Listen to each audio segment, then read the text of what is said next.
ಮಾಜಿ ಸಂಸದ ದಡ್ಡ ಶಿಖಾಮಣಿ ಅಂತ ಹೇಳಿ ಪ್ರತಾಪ್ ಸಿಂಹ ಹೇಳ್ತಾ ಇದ್ದಾರೆ. ನಿಮಗೆ ಕ್ಯಾಲ್ಕುಲೇಷನ್ ಬರಲ್ಲ ಅಂತಂದ್ರೆ ಸುಮ್ಮನಿರಿ ಅಂತ ಹೇಳಿ ಪ್ರಿಯಾಂಕ್ ಖರ್ಗೆ ಬಗ್ಗೆ ಯಾಕೆ ಮಾತಾಡ್ತೀರಾ? ಪ್ರತಾಪ್ ಸಿಂಹ ವಿರುದ್ಧ ಪ್ರದೀಪ್ ಈಶ್ವರ್ ವಾಗ್ದಾಳಿಯನ್ನ ನಡೆಸಿದ್ದಾರೆ. ಪ್ರಿಯಾಂಕ್ ಖರ್ಗೆ ಪತ್ರ ಬರೆದಿರೋದ್ರಲ್ಲಿ ತಪ್ಪೇನಿದೆ ಅಂತ ಹೇಳಿ ಹೇಳ್ತಾ ಇದ್ದಾರೆ. ಸರ್ಕಾರಿ ಶಾಲೆ ಆವರಣದಲ್ಲಿ ಆರ್ಎಸ್ಎಸ್ ಚಟುವಟಿಕೆ ಯಾಕೆ ನಡಿಬೇಕು? ಅಶೋಕ್ ಅವರೇ, ನಿಮ್ಮ NPS ಶಾಲೆಯಲ್ಲಿ RSSಗೆ ಅವಕಾಶವನ್ನ ಕೊಡಿ, ಯಾರು ಬೇಡ ಅಂತ ಹೇಳ್ತಾರೆ? ನಿಮ್ಮ ಮಕ್ಕಳು ಓದುವ ಶಾಲೆಯಲ್ಲಿ ಅವಕಾಶ ಕೊಡಿ, ಬಡ ಮಕ್ಕಳು ಓದುವ ಸರ್ಕಾರಿ ಶಾಲೆಗೆ ಯಾಕೆ ಬರ್ತಾರೆ ಅಂತ ಹೇಳಿ ಬಿಜೆಪಿ ನಾಯಕರ ವಿರುದ್ಧ ಪ್ರದೀಪ್ ಈಶ್ವರ್ ಗುಡುಗಿದ್ದಾರೆ.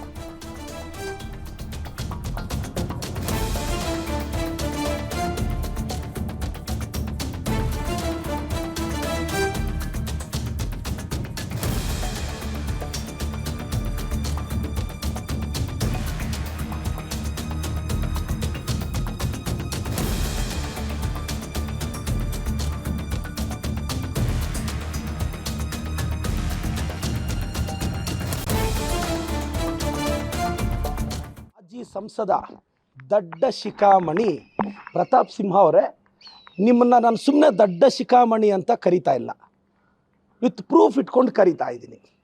ನೆನ್ನೆ ತಾವು ಪ್ರೆಸ್ ಮೀಟಲ್ಲಿ ಏನು ಹೇಳಿದ್ರಪ್ಪ, ಇಂಡಿಯಾಸ್ ಎಕ್ಸ್ಟರ್ನಲ್ ಡೆಪ್ಟು $736 ಬಿಲಿಯನ್ ಇದೆ, ಚಾಟ್ GPT ಹೋಗಿ ನೋಡಿ ಅಂತ. ಅದೇ ಚಾಟ್ GPT ಹೋಗಿ ನಾನು ನೋಡಿದ್ನಪ್ಪ, $736 ಇದೆ ಮಾರ್ಚ್ 31ಗೆ. ನೀನೇನು ಹೇಳಿದೆ, ಅದನ್ನು ಇಂಡಿಯನ್ ರುಪಿ ಕನ್ವರ್ಟ್ ಮಾಡಿದ್ರೆ 60,000 ಕೋಟಿ ಆಗುತ್ತಂತೆ. ಪ್ರತಾಪ್ ಸಿಂಹ ಅವರೇ, ನಿಮಗೆ ಮ್ಯಾಥಮೆಟಿಕ್ಸ್ ಪಾಠ ಹೇಳ್ಕೊಟ್ಟಿರೋ ಟೀಚರ್ ಫೋನ್ ನಂಬರ್ ನನಗೆ ಕೊಟ್ಟರೆ ನಾನು ಅವ್ರಿಗೆ ಫೋನ್ ಮಾಡಿ, ಸರ್ ಇಂಥ ಅಯೋಗ್ಯರಿಗೆ ದಡ್ಡ ಶಿಖಾಮಣಿಗಳಿಗೆ ನೀವು ಮ್ಯಾಥ್ಸ್ ಹೇಳ್ಕೊಡ್ಬೇಡಿ, ನಿಮ್ಮ ಮರ್ಯಾದೆ ಕಳೀತಾರೆ ಅಂತ ಅವ್ರಿಗೆ ಫೋನ್ ಮಾಡಿ ಹೇಳೋಣ ಅಂತಿದ್ದೀನಿ.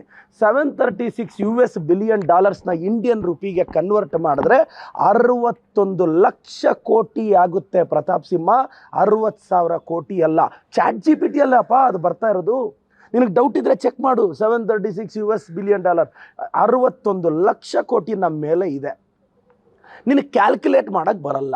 ನಮ್ಮ ಪ್ರಿಯಾಂಕ್ ಸಾಹೇಬ್ರ ಬಗ್ಗೆ ಮಾತಾಡ್ತೀಯ, ಏನಂದೆ ಅದೇನೇನೋ ಮಾತಾಡ್ತೀಯಲ್ಲ. ಪ್ರತಾಪ್ ಸಿಂಹ ನೀನಲ್ಲ, ನಿಮ್ಮಪ್ಪ ಅಲ್ಲ, ನಿಮ್ಮ ತಾತ ಅಲ್ಲ, ಯತ್ನಾಳ್ ಅವ್ರ ಅಪ್ಪ ಅಲ್ಲ, ಅವ್ರ ತಾತ ಅಲ್ಲ.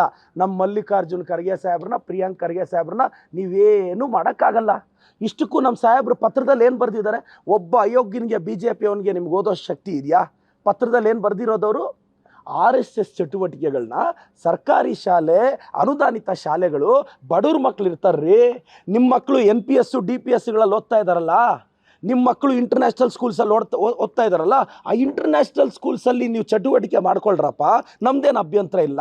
ನಾವು ಕೇಳ್ತಿರೋದು ಬಡವ್ರ ಮಕ್ಕಳು ಓದ್ತಿರೋ ಸರ್ಕಾರಿ ಶಾಲೆ, ಅನುದಾನಿತ ಶಾಲೆಯಲ್ಲಿ ನೀವು ಹೋಗ್ಬಿಟ್ಟು ಕ್ಯಾಂಪ್ಗಳು ಮಾಡಿದ್ರೆ ಆ ಮಕ್ಕಳ ಶೆಡ್ಯೂಲ್ಗೆ, ಅಕಾಡೆಮಿಕ್ಸ್ಗೆ ಸಮಸ್ಯೆ ಆಗುತ್ತೆ ಅನ್ನೋ ಕಾರಣಕ್ಕೆ ಸಾಹೇಬ್ರು ಬರೆದಿರೋದು. ನೀವು ಯಾರಾದರೂ ನೆಟ್ಟಿಗೆ ಪತ್ರ ಓದಿದ್ದೀರಾ? ಇಲ್ಲಿ ಅದರ ಆ್ಯಕ್ಟಿವಿಟೀಸ್ನ ಬ್ಯಾನ್ ಮಾಡಿ ಅಂದಿದ್ದಾರೆ.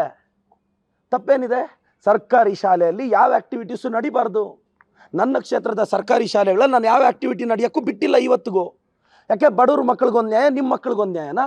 ಅಶೋಕಣ್ಣ, ನಿಮ್ಮ NPS ಇದೆ ಅಲ್ಲ, ಎಲ್ಲ NPSಲ್ಲೂ ಪರ್ಮಿಷನ್ ಕೊಡೋಣ, ನಾವು ಸರ್ಕಾರದಿಂದ ಪರ್ಮಿಷನ್ ಕೊಡಿಸ್ತೀವಿ, ಅಲ್ಲಿ ಮಾಡಿಸ್ರೋಣ. ನೀವು ಸರ್ಕಾರಿ ಪ್ರಾಪರ್ಟಿಗಳಲ್ಲಿ ಬಂದು ಮಾಡಿದ್ರೆ ಏನರ್ಥ? ಪ್ರಿಯಾಂಕ ಸಾಹೇಬ್ರನ್ನ ಟಾರ್ಗೆಟ್